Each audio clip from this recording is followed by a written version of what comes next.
Students, my name is Manisha and welcome to my YouTube channel. Students, जैसा कि आपको पता है कि जो प्रीवियस वीडियोस थी उनमें मैंने आपको चैप्टर स्टार्ट करवाया हुआ था इंडेक्स नंबर्स पार्ट 2, जिसमें मैंने आपको सारे टॉपिक्स यहाँ पे कंप्लीट करवा दिए थे। तो अगर आप सभी ने अभी तक उन वीडियोस को नहीं देखा है तो आप मेरे चैनल पर जाकर स्टैट्स की प्लेलिस्ट में सभी आपको चैप्टर्स के ऊपर वीडियोस मिल जाएंगी स्टैट्स की, आप जो है उनको वहाँ पे देख सकते हो। आज की इस वीडियो में स्टूडेंट्स हम बात करेंगे जो हमारा इंडेक्स नंबर्स पार्ट 2 था, लेसन चैप्टर था, उसका हमारा लास्ट टॉपिक है वो रह गया था कंज्यूमर प्राइस इंडेक्स। तो मोस्ट इम्पॉर्टेंट टॉपिक है एग्जाम के पर्पज से, इसके ऊपर आपके पास एग्जाम में क्वेश्चन बनता ही है। तो इसको जो है आज की इस वीडियो में हम कवर करेंगे और आज हमारा इंडेक्स नंबर पार्ट 2 चैप्टर जो है वो भी कंप्लीट हो जाएगा। तो चलिए, वीडियो आपके लिए काफ़ी ज़्यादा यूजफुल होने वाली है। वीडियो को आप एंड तक जरूर देखिएगा बिना स्किप किए हुए। तो चलिए वीडियो को स्टार्ट करते हैं। तो सबसे पहले यहाँ पे स्टूडेंट्स मैं आपको बता दूं कि जो आपका कंज्यूमर प्राइस इंडेक्स है, जिसको हम हिंदी में क्या बोलते हैं, उपभोक्ता मूल्य सूचकांक, इसको जो है यहाँ पे cost of living index numbers के नाम से भी जानते हैं। कॉस्ट ऑफ लिविंग इंडेक्स ये क्या होता है, जीवन निर्वाह सूचकांक। तो आपको जो है यहाँ पे दोनों में कंफ्यूज नहीं होना है बिल्कुल भी, क्योंकि ये दोनों जो है यहाँ पे सेम ही है। एग्जाम में आपके पास ये हो सकता है कंज्यूमर प्राइस इंडेक्स के नाम से आ जाए या फिर आपके पास ये कॉस्ट ऑफ लिविंग इंडेक्स के नाम से आ जाए, तो दोनों में आपको सेम ही लिखना है। ठीक है, तो यहाँ पे मैंने आपको पॉइंट क्लियर कर दिया। तो उसके बाद चलिए बात करते हैं कि आपका कंज्यूमर प्राइस इंडेक्स बेसिकली होता क्या है। तो जो आपका यहाँ पे स्टूडेंट्स कंज्यूमर प्राइस इंडेक्स है, जो उपभोक्ता मूल्य सूचकांक है या फिर जो जीवन निर्वाह सूचकांक है, वो किसी विशेष स्थान पर किसी विशेष वर्ग के व्यक्तियों के एक निश्चित समय में निर्वाह व्यय में होने वाले परिवर्तन की दिशा और मात्रा को प्रकट करता है। सिंपल कहने का इसमें मतलब क्या है कि जो आपका कंज्यूमर प्राइस इंडेक्स है, ठीक है, जो आपका यहाँ पे कंज्यूमर प्राइस इंडेक्स है, वो क्या शो करता है, वो शो करता है एक विशेष, मतलब कि एक स्पेशल प्लेस पर और एक स्पेशल वर्ग के जो है व्यक्ति होते हैं, जो विशेष वर्ग के, मतलब कि जो लोग हैं, जो कंज्यूमर हैं, वो अपना जीवन जीने के लिए जो भी खर्चा कर रहे हैं, जो भी व्यय कर रहे हैं, उसमें जो चेंजेस हो रहे हैं वो किस दिशा में हो रहे हैं, कितनी क्वांटिटी में हो रहे हैं। तो बेसिकली जो कंज्यूमर प्राइस इंडेक्स है आपका, वो इसी बात को शो करता है कि कंज्यूमर जो अपनी लाइफ को जीने के लिए यहाँ पे खर्चा कर रहे हैं, अपने जीवन निर्वाह के लिए, उसमें कितना परिवर्तन आ रहा है, जो चेंजेस आ रहे हैं वो किस दिशा में हो रहे हैं, कितनी क्वांटिटी में हो रहे हैं। तो ये सब हमें किससे पता चलता है, कंज्यूमर प्राइस इंडेक्स से या फिर कॉस्ट ऑफ लिविंग इंडेक्स से।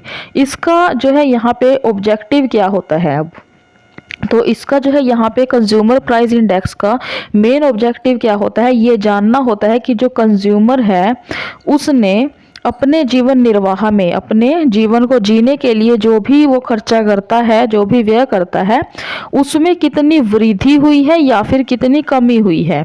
तो जैसा मैंने आपको पहली लाइन में ही क्लियर कर दिया था कि कंज्यूमर अपने जीवन को, अपनी लाइफ को जीने के लिए जो भी खर्चा करता है, उसमें क्या चेंजेस हो रहे हैं, क्या परिवर्तन हो रहे हैं, क्या उसमें वृद्धि हुई है या फिर उसमें कमी हुई है। तो ये सब जानने के लिए आप किसका यूज करते हो, कंज्यूमर प्राइस इंडेक्स का या फिर cost of living index numbers का। इन्हें यहाँ पे आपको दिया हुआ भी है कि इन्हें जो है यहाँ पे निर्वाह व्यय सूचकांक भी इनको जो है बोलते हैं। अब देखो यहाँ पे तीसरा नाम भी इसका आ गया, ठीक है, नाम इनके सेम ही है लेकिन थोड़ा सा इनको यहाँ पे घुमा दिया गया है। ठीक है, जैसे कि आप देख रहे हो कि उपभोक्ता मूल्य सूचकांक, जीवन निर्वाह सूचकांक और निर्वाह व्यय सूचकांक। ठीक है, तो ये आपको यहाँ पे ध्यान में रखनी है तीनों ही चीजें। अब उसके बाद क्या है, उसके बाद आपको यहाँ पे बताया गया है कि जो प्राइजेस होते हैं, जो मूल्य होते हैं, उनमें जो चेंजेस होता है उसका जो इफेक्ट है वो जो समाज के सभी वर्ग हैं उन पे एक जैसा नहीं पड़ता। क्यों नहीं पड़ता, क्योंकि यहाँ पे जो व्यक्ति होते हैं वो अलग अलग वर्ग के होते हैं, अलग अलग वो चीज़ों का इस्तेमाल करते हैं और सब जो भी वस्तुएं होती हैं यहाँ पे सबका जो प्राइस है वो डिफरेंट होता है।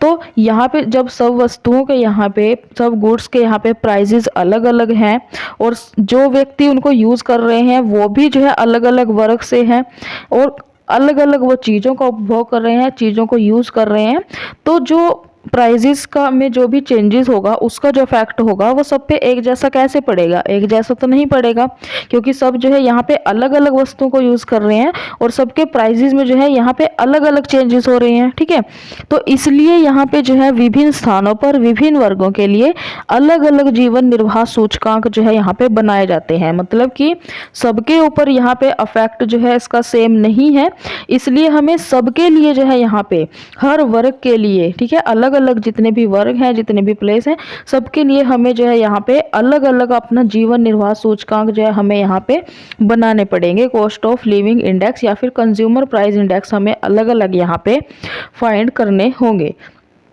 तो सिंपल यहाँ पे आपको उपभोक्ता मूल्य सूचकांक के बारे में डेफिनेशन एक दी गई है। ठीक है, यहाँ पे सिंपल वर्ड्स में आपको बताया गया है कि उपभोक्ता मूल्य सूचकांक वे सूचकांक हैं जो एक समय अवधि में कीमत स्तर में होने वाले किसी परिवर्तन का उपभोक्ता के विभिन्न वर्गों के जीवन निर्वाह पर पड़ने वाले प्रभाव को मापते हैं। सिंपल क्या बोला गया है कि उपभोक्ता मूल्य सूचकांक आपके वे सूचकांक है, वे इंडेक्सेस हैं जो एक टाइम पीरियड में प्राइजेज में होने वाले चेंजेस का, मतलब कि प्राइजेज में जो भी चेंजेस हो रहे हैं उनका कंज्यूमर के जीवन निर्वाह पर, कंज्यूमर जो है जो अपना उनका कॉस्ट ऑफ लिविंग है उसके ऊपर यहाँ पे क्या इफेक्ट पड़ रहा है। किसी भी वस्तु के अगर प्राइस में यहाँ पे चेंजेस हो रहा है तो उसका कंज्यूमर के ऊपर क्या इफेक्ट पड़ रहा है, जो भी वो अपनी लाइफ जी रहा है उसके ऊपर क्या इफेक्ट पड़ रहा है, तो उसको जो है यहाँ पे मेजर किया जाता है किससे, कंज्यूमर प्राइस इंडेक्स से। तो आई होप स्टूडेंट्स कि आपको यहाँ पे कंज्यूमर प्राइस इंडेक्स अच्छे से आपको क्लियर हो गया होगा। ठीक है, उसके बाद यहाँ पे नेक्स्ट जो है इसमें क्या टॉपिक है आपका, यूजेस क्या होते हैं कंज्यूमर प्राइस इंडेक्स के। तो यूजेस की अगर मैं बात करूं तो सबसे पहला इसका यूज होता है फुटकर कीमतों के प्रभाव का पता लगाने के लिए। जो आपके रिटेल जो प्राइजेस होते हैं, ठीक है ना, उनका क्या अफेक्ट पड़ रहा है कंज्यूमर्स के ऊपर, उसको जो है यहाँ पे फाइंड आउट किससे किया जाता है, कंज्यूमर प्राइस इंडेक्स से ही उसको जो है यहाँ पे फाइंड आउट किया जाता है। मतलब कि जो कंज्यूमर है, ठीक है, कंज्यूमर है उसके जीवन निर्वाह पर जो रिटेल प्राइजेस हैं उनका क्या चेंजेस पड़ रहा है, रिटेल प्राइजेस में जो भी चेंजेस हो रहे हैं उनका क्या अफेक्ट पड़ रहा है कंज्यूमर के ऊपर। ठीक है, तो वो किससे पता लगाते हैं आप, कंज्यूमर प्राइस इंडेक्स से। सेकंड, इसका यूज कहाँ पे होता है, नीति निर्माण में। जो आपका पॉलिसीज होती हैं, जो गवर्नमेंट होती है वो जो अपनी पॉलिसीज बनाती है, जो भी इकोनॉमिक पॉलिसीज बनाती है, आर्थिक नीतियां बनाती है, उनका वो निर्धारण कैसे करती है, उनको वो कंज्यूमर प्राइस इंडेक्स के बेस पर ही बनाती है। कौन कौन सी यहाँ पे पॉलिसीज होगी, फॉर एग्जांपल यहाँ पे प्राइस कंट्रोल हो गया आपका, ठीक है, मिनिमम वेजेस हो गया, और राशनिंग से रिलेटेड जो भी पॉलिसीज होती हैं उनको बनाने के लिए यहाँ पे कंज्यूमर प्राइस इंडेक्स का ही यूज किया जाता है। थर्ड क्या है यहाँ पे, मजदूरी अथवा वेतन का निर्धारण। तो यहाँ पे क्या है कि जो आपका कंज्यूमर प्राइस इंडेक्स है उसके द्वारा यहाँ पे, उसके बेस पर यहाँ पे जो कर्मचारी होते हैं, एम्प्लॉयज़ होते हैं, उनका महंगाई भत्ता, जो डियरनेस अलाउंसेस होते हैं और जो मजदूरी संशोधन है वो भी जो है यहाँ पे, जो भी कर्मचारियों के भत्ते होते हैं, एम्प्लॉयज़ के महंगाई भत्ता होता है, वो भी यहाँ पे कंज्यूमर प्राइस इंडेक्स के बेस पर ही यहाँ पे डिसाइड किया जाता है। तो यहाँ पे ये इसके हो गए यूजेस। उसके बाद स्टूडेंट्स नेक्स्ट आपका इसमें टॉपिक क्या है कि उपभोक्ता मूल्य सूचकांक की रचना, construction of consumer price index. मतलब कि जो आपका कंज्यूमर प्राइस इंडेक्स है उसको बनाने के लिए क्या क्या प्रोसेस आपको फॉलो करनी होगी, तो वो आपको यहाँ पे दिया गया है।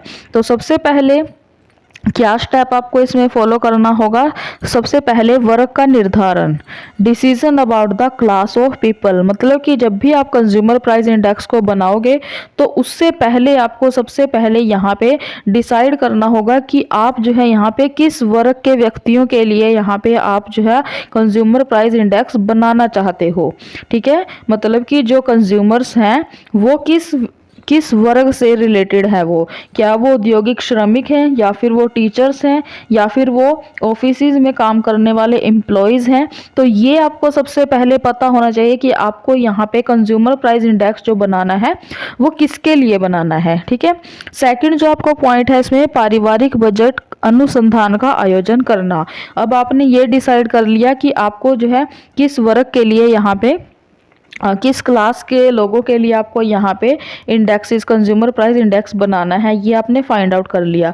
सेकंड, आपको इसके बाद यहाँ पे उनका पारिवारिक बजट जो है उसको भी आपको यहाँ पे चेक करना पड़ेगा। मतलब कि जो भी यहाँ पे स्पेशल जो वर्ग है, जो वर्ग विशेष है, उसका निर्धारण करने के बाद आपको उनमें से क्या करना होगा, रैंडम सैम्पलिंग के बेस पर, ठीक है, कुछ आपको फैमिलीज को यहाँ पे सिलेक्ट करना होगा और उन फैमिलीज के का जो भी बजट होगा उसको जो है यहाँ पे आपको चेक करना पड़ेगा कि वो जो फैमिली है वो क्या उनका बजट है और उस बजट में वो क्या क्या यहाँ पे किस किस टाइप से वो यहाँ पे अपना जीवन जी रही हैं। ठीक है, तो इसमें फॉर एग्जांपल आप चेक करोगे कि उनकी आय व्यय की मदें जो हैं और वस्तुओं की मात्रा, परिवार का आकार, मतलब कि यहाँ पे सबसे पहले आप उनकी इनकम देखोगे कि इनकम कितनी है और खर्चा कितना कर रहे हैं वो और किस किन किन चीज़ों पे कर रहे हैं।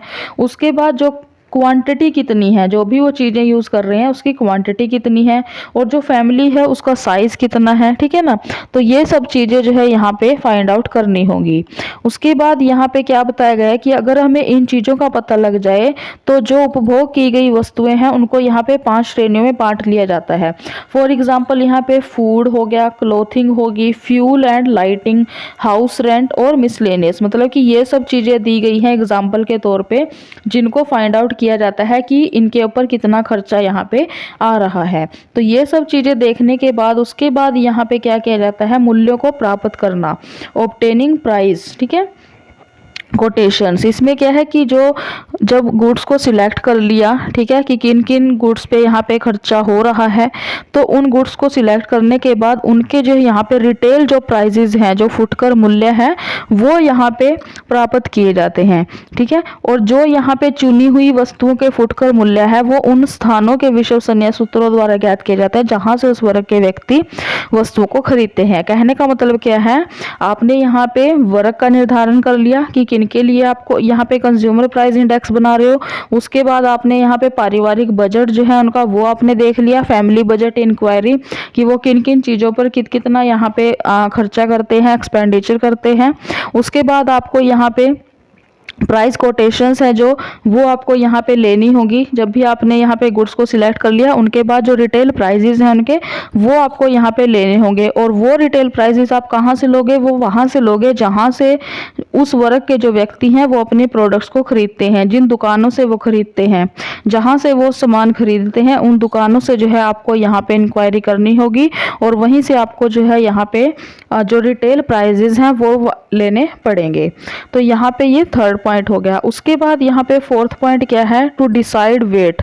अब आपने यहाँ पे रिटेल प्राइसेस जो है वो भी यहाँ पे ले लिए, तो रिटेल प्राइसेस लेने के बाद आपको यहाँ पे जो है उनको यहाँ पे अलग अलग आपको भार देना होगा, वेट देना होगा उनको। ठीक है ना, और भार जो है, जो वेट है वो आप 2 टाइप से दोगे। फर्स्ट क्या है कि आधार वर्ष में उपभोग की गई वस्तु की मात्रा के अनुपात में, या फिर आधार वर्ष में प्रत्येक वस्तु पर किए जाने वाले व्यय के मूल्य के अनुपात में। ठीक है, तो ये आपको यहाँ पे स्टेप्स जो हैं फॉलो करने होंगे कंज्यूमर प्राइस इंडेक्स को यहाँ पे बनाते टाइम। उसके बाद यहाँ पे नेक्स्ट जो आपका टॉपिक है वो आपको इसमें क्या करना पड़ेगा, लास्ट जो पॉइंट है आपका, सॉरी, ठीक है, तो लास्ट जो पॉइंट है वो क्या है, methods of constructing consumer price index.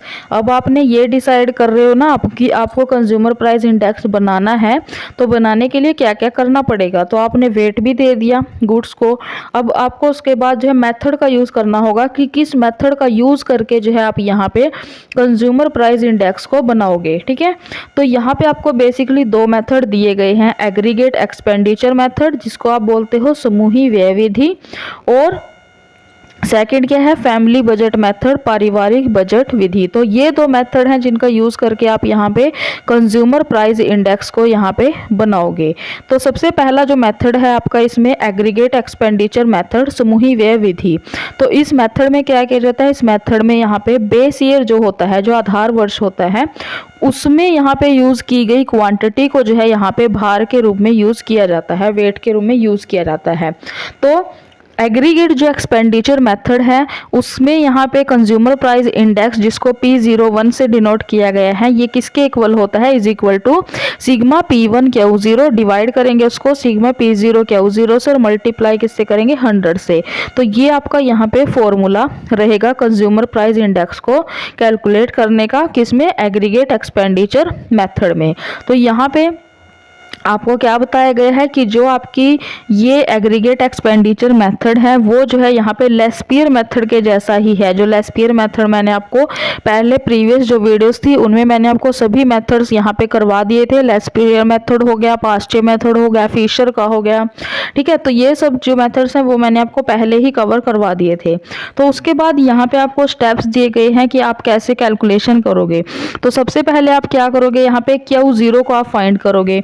Q0 क्या है, यहाँ पे बेस ईयर की जो क्वांटिटी है, और वहीं पे उसके बाद आप क्या करोगे, यहाँ पे जो करंट ईयर के आपके प्राइजेस हैं जिनको P1 से डिनोट किया गया है, तो जो आपके Q0 है और P1 है इनको जो है मल्टीप्लाई करोगे और फिर उनका जोड़ करके आपका क्या आ जाएगा, P1 और Q0 आपका आ जाएगा। उसके बाद यहाँ पे सेकेंड आप यहाँ पे Q0 और फिर यहाँ पे P0 को मल्टीप्लाई करोगे और फिर आपका समीशन यहाँ पे सिग्मा P0 Q0 निकल जाएगा। और उसके बाद फिर आप यहाँ पे क्या करोगे, इन दोनों को मल्टीप्लाई कर दोगे, सॉरी यहाँ पे डिवाइड कर दोगे, और उसके बाद आपका जो आएगा उसको आप 100 से यहाँ पे मल्टीप्लाई करोगे। तो ये आपके सिंपल स्टेप्स हो गए कैलकुलेशन के। सेकेंड आपका मेथड क्या है, इसमें पारिवारिक budget method, family budget method. इसमें जो है यहाँ पे इस मेथड में विभिन्न मदों पर किया गया व्यय, जो भी आइटम्स है, जो भी गुड्स हैं, उनके ऊपर कितना खर्चा किया गया है, तो उस खर्चे को यहाँ पे वेट के रूप में यहाँ पे यूज किया जाता है। तो इसके अकॉर्डिंग यहाँ पे फैमिली बजट जो मेथड है इसके अकॉर्डिंग कंज्यूमर प्राइस इंडेक्स को कैलकुलेट करने का फॉर्मूला आपके पास रहेगा समीशन PW, डिवाइड करेंगे उसको समीशन W से। तो यहाँ पे जो आपका P है वो P किस क्या है, P is equal to price relative के है, ठीक है। तो प्राइस रिलेटिव किसके इक्वल होता है, यहाँ पे P1, डिवाइड करेंगे उसको P0 से और मल्टीप्लाई करेंगे 100 से। उसके बाद जो आपका W है, W इक्वल किसके होता है, वेट के, और वेट किसके इक्वल होता है, टोटल एक्सपेंसेस के, मतलब कि P0 और मल्टीप्लाई किससे करेंगे, Q0 से। तो उसके लिए यहाँ पे एक और आपको यहाँ पे फॉर्मूला दिया गया है कि अगर आप यहाँ पे भारित गुणोत्तर माध्य, जब जियोमेट्रिक का जब आप यूज करोगे तब आपको ये वाला फॉर्मूला यूज करना है जहाँ पे लॉग एंटी लॉग आप देखोगे। और उसके बाद आपको क्या बताया गया है कि जो आपकी पारिवारिक बजट विधि है, जो weighted average of price relatives है के अकॉर्डिंग ही यहाँ पे के इक्वल ही यहाँ पे होती है, ठीक है। पारिवारिक बजट जो विधि है वो भारित औसत मूल्य अनुपात विधि के जैसी ही है, यहाँ पे जो मैंने प्रीवियस वीडियो में आपको कवर करवा दिया था। उसके बाद आगे यहाँ पे आपको स्टेप्स दिए गए हैं कैलकुलेशन के। तो सबसे पहले आप यहाँ पे P को फाइंड आउट करोगे। P क्या था आपका, प्राइस रिलेटिव। तो फाइंड आउट करने का फॉर्मूला आपको यहाँ पे दिया गया है। फिर उसके बाद आप क्या करोगे, प्राइस रिलेटिव को उस पर आधारित वर्ष में किए गए जाने वाले व्यय जो वैल्यू होता है, वैल्यू वेट या फिर W, उससे आप क्या करोगे, मल्टीप्लाई करोगे और PW जो है आप कैलकुलेट करोगे। तो यहाँ पे उसके बाद यहाँ पे क्या है कि समीशन PW का आपको कैलकुलेट करना है। देन आपको यहाँ पे समीशन W जो कि यहाँ पे समीशन P0 Q0 के इक्वल है उसको कैलकुलेट करेंगे और फिर समीशन PW को समीशन W से यहाँ पे डिवाइड करोगे और फिर 100 से मल्टीप्लाई करोगे। तो उसके बाद यहाँ पे नेक्स्ट जो आपको यहाँ पे नोट दिए गए हैं 3, तो इनमें आपको क्या बताया गया है कि अगर यहाँ पे गुना करते टाइम जो है वस्तु की जो कीमत है, जो प्राइस है और जो क्वांटिटी है वो जो है अगर इक्वल हो, उनकी यूनिट्स अगर इक्वल हो, ठीक है। और अगर ऐसा नहीं हो तो यहाँ पे यूनिट ऑफ क्वांटिटी को आप क्या मानोगे, यूनिट ऑफ प्राइस में बदल कर ही आप यहाँ पे मल्टीप्लाई करोगे। फॉर एग्जांपल अगर यहाँ पे प्राइस जो है वो जो है यहाँ पे पर क्विंटल में है और खरीदी गई जो मात्रा है वो किलो में है, तो आपको क्या करना होगा, किलो को क्विंटल में बदल कर ही आपको यहाँ पे गुना करना होगा। उसके बाद क्या है, सेकंड जो नोट आपको बताया गया है वो है कि दोनों जो मेथड हैं, ये जो एग्रीगेट आपका मेथड हो गया और यहाँ पे जो आपका सेकंड मेथड हो गया फैमिली बजट, दोनों से जब भी आप कैलकुलेशन करोगे तो यहाँ पे जो आपका कंज्यूमर प्राइस इंडेक्स है वो यहाँ पे इक्वल ही आएगा, ठीक है ना, सेम ही आएगा। सेकंड जो थर्ड सॉरी यहाँ पे आपको नोट क्या दिया गया है कि जो आपका एग्रीगेट जो एक्सपेंडिचर मेथड है, समूही व्यय विधि है, वो फैमिली बजट मेथड से ज़्यादा बेहतर है। क्यों? क्योंकि जो इसकी कैलकुलेशन है वो करना इजी है। तो ये आपकी स्टूडेंट्स यहाँ पे थ्योरी होगी कंज्यूमर प्राइस इंडेक्स की। तो चलिए अब आपको एक एग्जांपल यहाँ पे मैं करवाती हूँ जिससे कि आपको ये अच्छे से क्लियर हो जाएगा टॉपिक। ठीक है, तो यहाँ पे आप देख सकते हो क्वेश्चन में आपको क्या दिया गया है, from the following data find the cost of living index number. अब देखो यहाँ पे कंफ्यूज नहीं होना है, क्योंकि मैंने आपको टॉपिक स्टार्ट करने से पहले ही बता दिया था कि जो आपका कंज्यूमर प्राइस इंडेक्स है उसको आप cost of living index number के नाम से भी जानते हो।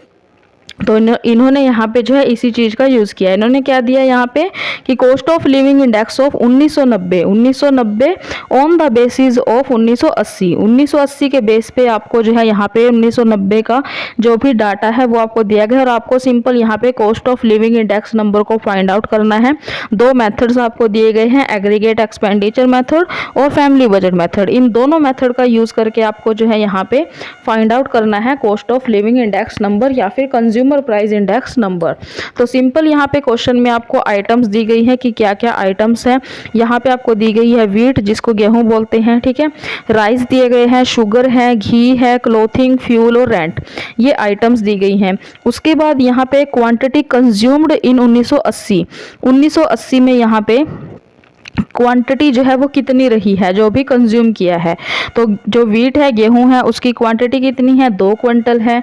राइस है 20 केजी है, 20 किलो है, ठीक है यहाँ पे। उसके बाद शुगर का दिया हुआ है 10 किलो और यहाँ पे घी का 5 किलो, ठीक है। क्लोथिंग है 25 मीटर, 40 किलो यहाँ पे फ्यूल, और 1 हाउस जो रेंट है वो कितने का है, 1 हाउस का है, एक घर का है।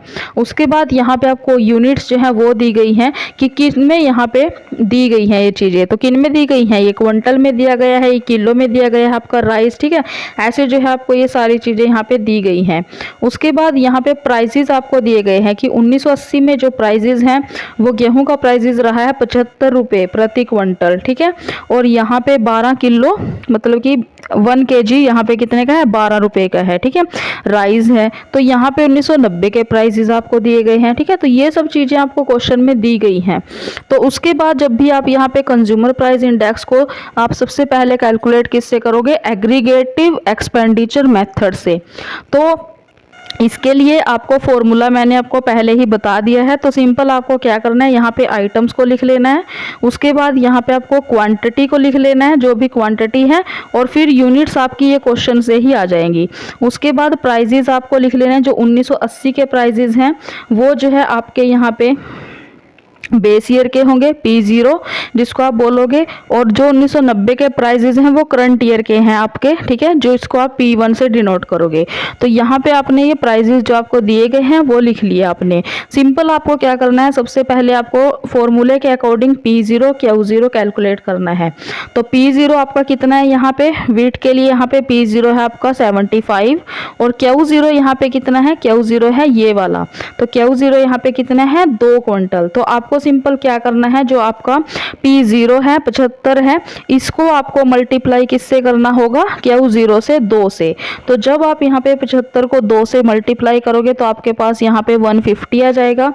सेम ऐसे ही जब आप यहाँ पे राइस का चेक करोगे तो राइस आपका 12 है, तो 12 को जब आप 20 से मल्टीप्लाई करोगे तो आपका यहाँ पे 240 आ जाएगा, ठीक है। तो सारे आपको जो है ऐसे फाइंड आउट कर लेने हैं ये, और उनके बाद आपको यहाँ पे इनका जो है यहाँ पे टोटल कर लेना है। तो टोटल जब आप करोगे तो समीशन P0 Q0 जो है आपका यहाँ पे आ जाएगा 1097.5, ठीक है, ये आपका यहाँ पे आ जाएगा। उसके बाद आपको नेक्स्ट क्या फाइंड आउट करना है, नेक्स्ट आपको निकालना है फॉर्मूले के अकॉर्डिंग P1 Q0। तो P1 आपका क्या है, ये रहे आपके P1, और Q0 आपके ये है। तो गेहूं के लिए जब आप यहाँ पे कैलकुलेशन करोगे तो P1 है आपका यहाँ पे 125 को आप यहाँ पे 2 से मल्टीप्लाई करोगे तो 250 आ जाएगा। और उसके बाद राइस के लिए आपका 16 है, तो 16 को आप यहाँ पे 20 से मल्टीप्लाई करोगे तो 320 आ जाएगा, ठीक है। तो ऐसे जो है आपको ये सारे फाइंड आउट करके और फिर यहाँ पे आपको मल्टीप्लाई कर देना है इनको, सॉरी यहाँ पे टोटल कर देना है इन सब का। तो कितना टोटल यहाँ पे आ जाएगा, इन सब का आपका टोटल आएगा summation P1 Q0 is equal to 1450।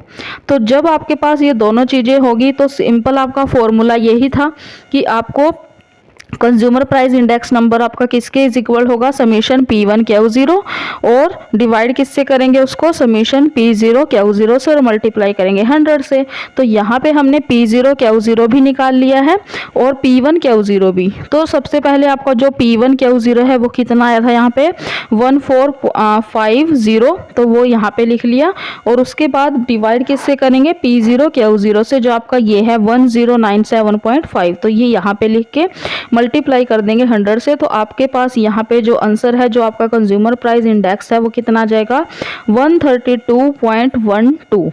तो ये आपका कंज्यूमर प्राइस इंडेक्स नंबर आ गया एग्रीगेट एक्सपेंडिचर मेथड से। आई होप कि आपको ये क्लियर हो गया होगा।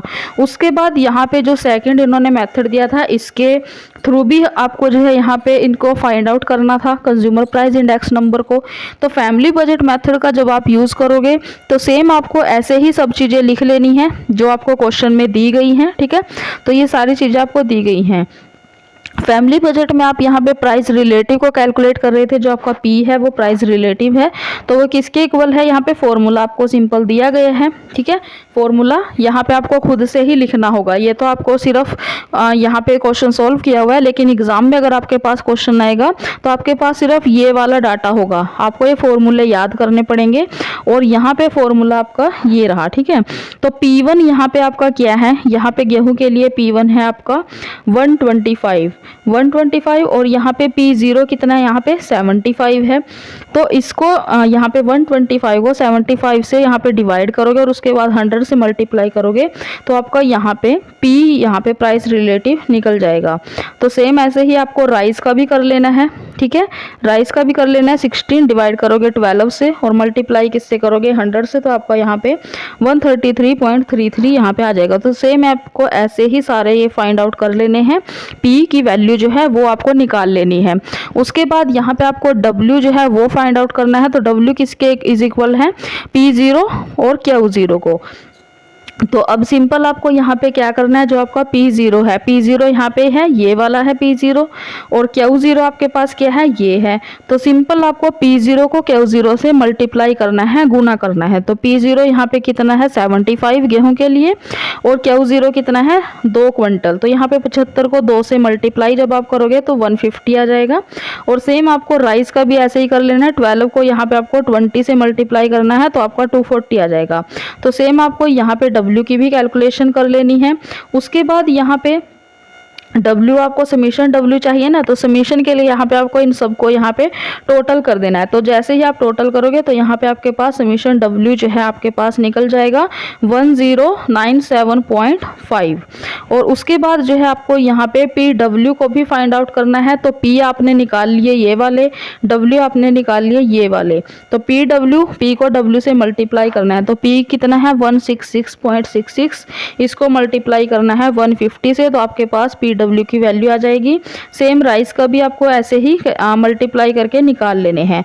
तो ये सारे निकालने के बाद आपको इन सभी का जो है यहाँ पे टोटल कर लेना है, जो आपके पास समीशन PW आ जाएगा, जिसकी वैल्यू है 144,997.675। तो ये वैल्यू है। तो फॉर्मूला आपका क्या था, फैमिली बजट मेथड से consumer price index number find out करने का इज इक्वल किसके था, समीशन PW, डिवाइड करेंगे उसको समीशन W से। तो यहाँ पे समीशन PW कितना है आपका, ये आया है जो अभी आपको दिखाया था 144,997.675। इसको डिवाइड किससे करोगे आप, समीशन W से। W कितना आया था 1097.5। तो दोनों की कैलकुलेशन जब आप करोगे, डिवाइड करोगे, तो यहाँ पे आपके पास आंसर क्या जाएगा 132.12, जो आपका यहाँ पे फैमिली बजट से ये वाला आपका जो है यहाँ पे कंज्यूमर प्राइस इंडेक्स नंबर निकला है। और जो आपका यहाँ पे निकला था इससे एग्रीगेट जो मेथड है उससे आपका निकला था 132.12। सेम आपका जो है आंसर यहाँ पे आ जाएगा, ठीक है। तो ये थी स्टूडेंट्स हमारी आज की वीडियो, जिसमें मैंने आपको कंज्यूमर प्राइस इंडेक्स नंबर या फिर cost of living index number जो है वो आपको अच्छे से समझा दिया है, अच्छे से क्लियर कर दिया है। लेकिन अगर आपको अब भी कोई डाउट है इसमें, तो आप जो है मुझे इसी वीडियो के कमेंट सेक्शन में कमेंट करके पूछ सकते हो। मैं जल्दी से जल्दी आपका रिप्लाई करने की कोशिश करूँगी। तो अगर आपको स्टूडेंट्स ये वीडियो पसंद आई हो, इस वीडियो से आपको कुछ भी नॉलेज गेन हुई हो, तो आप इस वीडियो को एक लाइक ज़रूर कर दीजिएगा और चैनल को सब्सक्राइब करके साथ में दिए हुए बेल नोटिफिकेशन को भी ऑन जरूर कर लीजिएगा, जिससे मेरी आगे आने वाली जितनी भी वीडियोस हैं उन सब की नोटिफिकेशन आपको सबसे पहले मिल सके और कोई भी वीडियो आपसे मिस ना हो। तो स्टूडेंट्स, ये हमारा इंडेक्स नंबर्स के 2 चैप्टर्स थे, वो यहाँ पे आपके कंप्लीट हो चुके हैं। नेक्स्ट जो वीडियोस होगी उनमें हम स्टैट्स के अपने जो नेक्स्ट चैप्टर्स हैं उनको हम स्टार्ट करेंगे। तो मिलते हैं जल्दी ही नेक्स्ट वीडियो में, एंड तब तक थैंक यू सो मच।